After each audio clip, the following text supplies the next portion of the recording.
Assalamualaikum warahmatullahi wabarakatuh. Salam sejahtera bagi kita semua. Om Swastiastu, Namo Buddhaya, dan salam kebajikan. Terima kasih atas kesempatan yang diberikan kepada saya.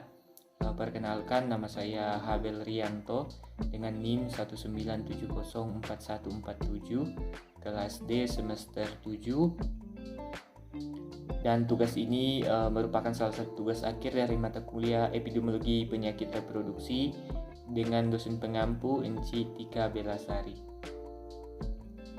Untuk judul dari presentasi ini yaitu perbedaan derajat disfungsi ereksi pada pasien penyakit ginjal kronik derajat 5 sebelum dan setelah menjalani continuous ambulatory peritoneal dialisis.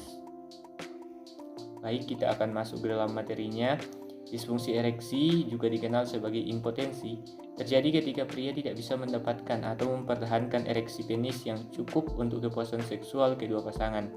Terkadang banyak pria keliru menganggap disfungsi ereksi sebagai masalah seksual lainnya karena tak jarang gangguan ini dapat terjadi bersamaan. Disfungsi ereksi terjadi selama proses ereksi berlangsung. Ereksi adalah hasil dari peningkatan aliran darah ke penis. Biasanya aliran darah dirangsang oleh pikiran seksual atau kontak langsung dengan penis. Gejala disfungsi ereksi yang paling umum adalah kesulitan mendapatkan ereksi dan kesulitan mempertahankan ereksi selama aktivitas seksual. Selain itu, seorang yang mengalami impotensi juga tidak mengalami ereksi di pagi hari. Tanda lain dari disfungsi ereksi juga termasuk berkurangnya gairah seks dan hilangnya sensitivitas di penis. Berikutnya, faktor penyebab disfungsi ereksi. Yang pertama, penyakit endokrin. Yang kedua, gangguan saraf. Yang ketiga, konsumsi obat-obatan tertentu. Yang keempat, kondisi terkait jantung. Yang kelima, faktor emosional. Dan yang keenam adalah gaya hidup. Berikutnya adalah jurnal yang telah saya review dengan judul Perbedaan derajat disfungsi ereksi pada pasien penyakit ginjal kronik derajat 5 sebelum dan setelah menjalani continuous ambulatory peritoneal dialisis tahun 2020. Kemudian untuk sampelnya laki-laki umur 18 tahun dan maksimal 70 tahun.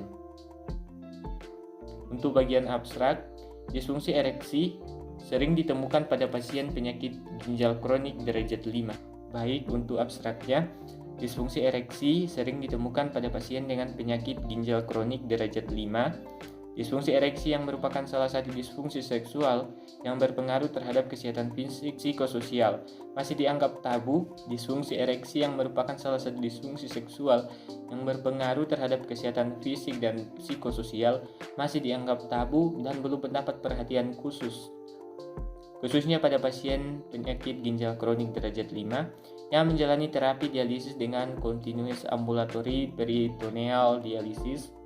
Di Indonesia hanya 2% total pasien dengan penyakit ginjal kronik derajat 5 yang menjalani peritoneal dialisis dengan continuous ambulatory peritoneal dialisis. Kemudian untuk bagian metode penelitian ini menggunakan studi pre dan post test design, di mana variabel bebas dan variabel terikat yang terjadi pada objek penelitian diukur dalam waktu yang bersamaan.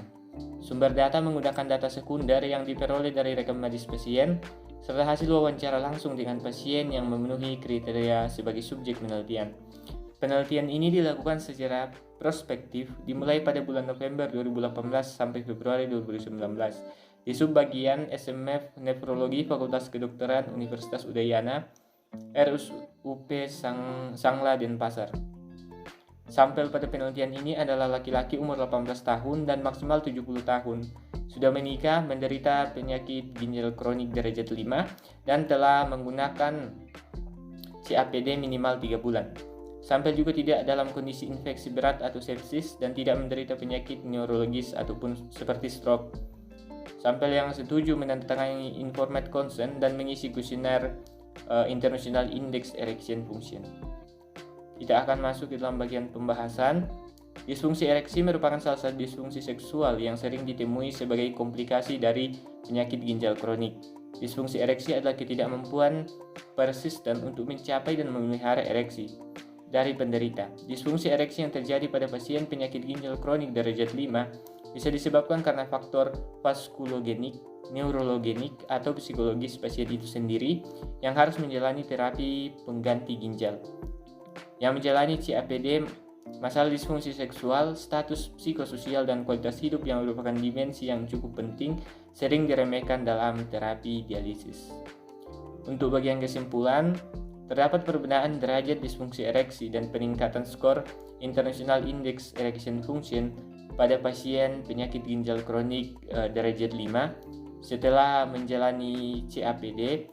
Sebagian besar pasien penyakit ginjal kronik 5 menderita disfungsi ereksi derajat berat sebelum menjalani CAPD, dan setelah menjalani CAPD sebagian besar pasien menderita disfungsi ereksi derajat ringan sampai sedang. Faktor risiko disfungsi ereksi yang terdapat pada pasien dengan penyakit ginjal kronis derajat 5 yang menjalani continuous ambulatory peritoneal dialisis tertinggi adalah hipertensi dan kebiasaan merokok. Baik, itulah tadi presentasi dari saya. Apabila dalam jalannya presentasi dari saya tadi ada kata-kata ataupun hal-hal yang tidak berkenan, saya meminta maaf. Sekian dan terima kasih.